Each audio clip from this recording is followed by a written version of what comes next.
नमस्ते। ऋषि पराशर और मत्स्यगंधा यानी सत्यवती का अनोखा मिलन। शून्य कहानी। पौराणिक कथाओं के अनुसार द्वापर युग में पराशर नाम के एक ऋषि थे। पराशर विद्वान और योग सिद्धि संपन्न प्रसिद्ध ऋषि थे। ऋषि पराशर एक दिन यमुना पार करने के लिए एक नाव पर सवार हुए। भाग्यवश उस दिन वह नाव मछुआरे की जगह उसकी पुत्री मत्स्यगंधा चला रही थी। मत्स्यगंधा देखने में बहुत ही सुंदर थी। एक शापित अप्सरा जो मछली की योनि में थी, उसके गर्भ से जन्म लेने के कारण मत्स्यगंधा के शरीर से हमेशा मछली की गंध आती रहती थी।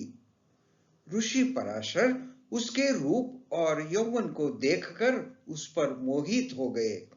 काम जाग उठा और वे व्याकुल हतप्रभ हो गए।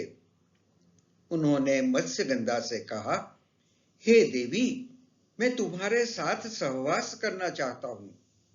मत्स्यगंधा भयभीत हो गई। उसने सोचा, यदि मैं मना कर दूंगी तो वे मुझे श्राप दे देंगे।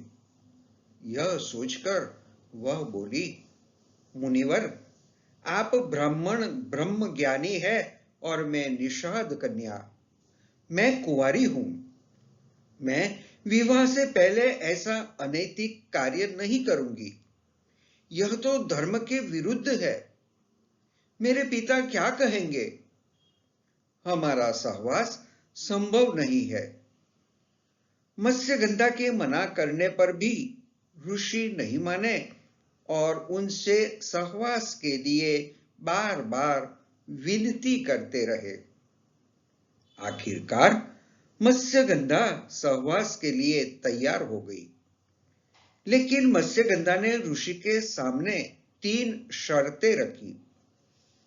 पहली शर्त यह कि उन्हें ऐसा करते हुए कोई नहीं देखे।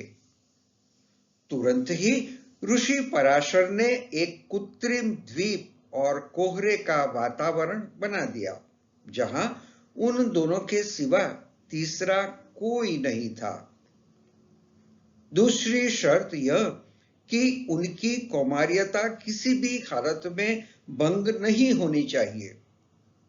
ऋषि ने आश्वासन दिया कि संतान के जन्म के बाद उसकी कौमार्यता पहले की तरह बरकरार रहेगी। तीसरी शर्त यह कि वह चाहती है कि उसकी मछली जैसी दुर्गंध मनमोहक सुगंध में बदल जाए। तब पराशर ऋषि ने उसके चारों ओर एक सुगंध का वातावरण निर्मित कर दिया, जिससे उसकी खुशबू कई मील दूर से भी महसूस की जा सकती थी। इस प्रकार मत्स्यगंधा सुगंधित शरीर वाली योजनगंधा के नाम से भी जानी गई। सभी शर्तों को पूरा करने के बाद मत्स्यगंधा और ऋषि पराशर ने नाव में ही संबंध बनाए। कुछ महीने बाद मत्स्यगंधा को एक पुत्र हुआ। जन्म होते ही वह बालक बड़ा हो गया और अपनी माता से बोला, माता, तू जब कभी भी विपत्ति में मुझे स्मरण करेगी, मैं उपस्थित हो जाऊंगा। इतना कहकर वे तपस्या करने के लिए द्वैपायन द्वीप चले गए। द्वैपायन द्वीप में तपस्या करने तथा उनके शरीर का रंग काला होने के कारण उन्हें कृष्ण द्वैपायन कहा जाने लगा। आगे चलकर वेदों का भाष्य करने के कारण वे वेद व्यास के नाम से विख्यात हुए। सत्यवती आगे चलकर हस्तिनापुर नरेश शांतनु की रानी बनी। सत्यवती के कारण ही गंगा पुत्र देवव्रत को आजीवन ब्रह्मचारी रहने की प्रतिज्ञा लेनी पड़ी और देवव्रत का नाम भीष्म हो गया। यह थी ऋषि पराशर और मत्स्यगंधा यानी रानी सत्यवती के मिलन की कहानी। धन्यवाद।